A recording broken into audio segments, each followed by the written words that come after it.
We're talking about the allegations because there's been a lot of updates to the Roy Moore Senate race. We've had both a failed sting by Project Veritas being pulled on Washington Post. Why do you think they would pull a sting on Washington Post?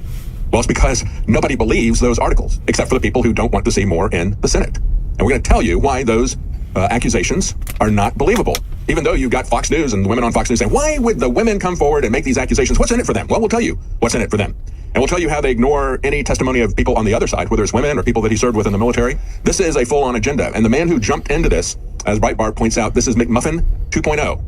Remember McMuffin? That's what Donald Trump called McMullen, the CIA operative who became a Goldman Sachs banker and jumped in at the last moment to try to take the Mormon vote away from Donald Trump in Utah. I mean, this looks like it's got Mitt Romney's fingerprints all over this. He was the first one out to say, we've got to make sure that Roy Moore is taken out. These allegations are so serious that he should not even be given the opportunity to defend himself. And yet, what do we see with the Democrats?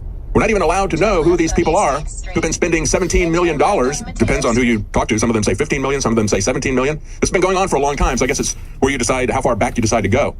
But this slush fund, this taxpayer slush fund that has been covering up all these sexual harassment charges within Congress, we're not even allowed to know who those people are. And of course, they're not supposed to leave. Only the people that Mitt Romney and Mitch McConnell don't like. And I think it's interesting as we look at a second no vote coming up on the tax reform proposals. This is coming from a Republican Montana Senator Daines. He said he is a no vote. And the reason that he gave was because he didn't think that the tax cuts would affect Main Street. And I have to say that when we look at Mitch McConnell and the establishment Republicans, and we have many Republicans who have said, I'm really concerned about whether or not there's tax cuts here for Main Street and for the middle class. We know the rich and the Wall Street people are getting taken care of. There's nobody questioning that. But why is it ambiguous that there's a tax cut for the middle class, that there's a tax cut for Main Street? Why would that even be a question? Stay with us. We'll be right back. I'm David Knight.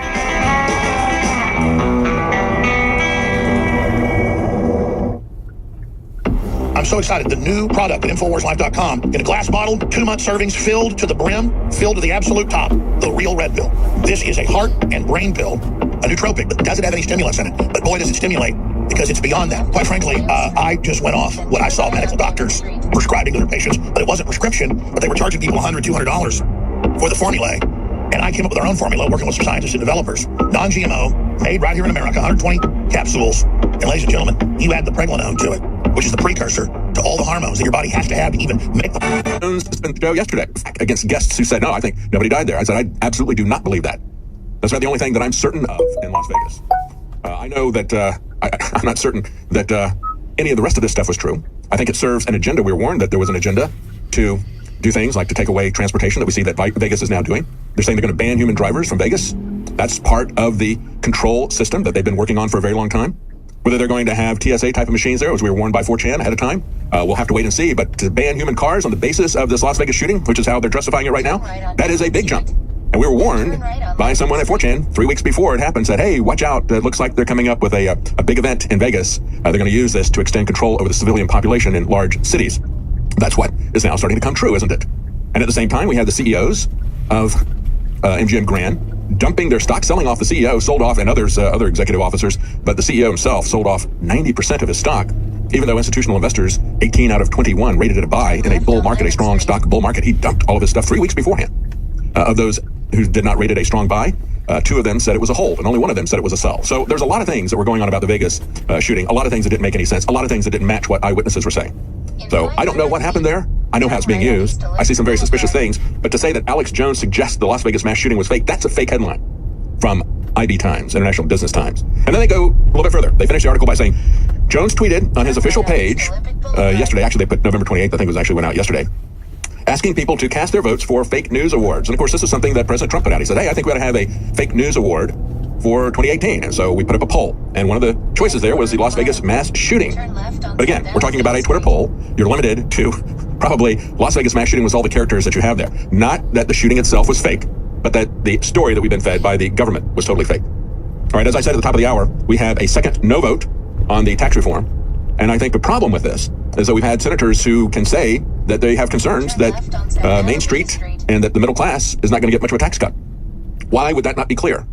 There is no question whether or not the rich or Wall Street are getting big tax cuts. And I understand that there is a trickle-down approach to growing the economy. I understand that. But there also ought to be tax cuts, unambiguous tax cuts, so obvious that nobody could say that. The fact that we got a couple of senators who are concerned about that, who are saying, well, I don't know, I just don't see it there. I can't vote for that if I feel that taxes are going to go up on the middle class. Why is that ambiguous? Well, I'll tell you why it's ambiguous. It's because we've got people like Mitch McConnell there, who wants to see the government grow, always wants to see a bigger government. And that's a fundamental problem with the way these this tax cut plan is being put together. Let me give you an example from something that we talked about yesterday. Remember the Consumer Financial Protection Board? The Bureau, rather, that's what the B stands for, Bureau, whatever, yeah, they're bureaucrats. And so the thing that I thought was interesting yesterday was the fact that this new agency that was created by Dodd-Frank in 2010, it was during the Obama administration, it's 7 years old, and this is an agency that was set up, that was supposed to protect consumers in financial areas. What did it actually do? What it actually did was to cause a failure of hundreds of small banks and middle-sized banks every year for several years. Remember Drudge used to have a running tally that he would put up at the end of the year? 150 banks closed, 180 banks closed this year, 190 closed this year. A lot of those closures were because they were excluded by these oppressive, expensive regulations from participating in markets that they had been in before. So this is something that protected the big guys and hammered the small guys. And guess what? That's the design and the purpose of most regulations, especially the ones that are created by the federal government. They're there to saw off the lower rungs of the ladder of success so that you can't climb it. The guys who are already up there work with the Congress, and they get out their saw, and they're already up in the tree, and they cut off the ladder so that you can't get in the tree and compete with them. And that's what this is really about. It made it very difficult for you to get a loan if you're a consumer, and it made the competition for your loan disappear. And so it has been a very bad thing. But I think the most interesting thing about this is that as the current director resigned, the deputy director said, and Trump appointed a successor, the current deputy director said, no, he's not director of the CFPB. I am. I'm in charge here. Trump doesn't get to make that appointment. I am the deputy director, and I will take that place. Why was this so important? Well, because White House Budget Director Mick Mulvaney, who was appointed there, says he's ordered a 30-day suspension on regulations and a hiring freeze at that bureau. And it says it's a contentious legal showdown over who's going to run it. And he said anybody who thinks a Trump administration at the CFPB will be the same as an Obama administration CFPB is simply being naive, he said. He said the regulations that they've come out with are unduly harsh, and he is in favor of killing the bureau. That's why they're fighting over this. Stay with us. We'll be right back. Please listen carefully, because I'm about to point out 3 things that will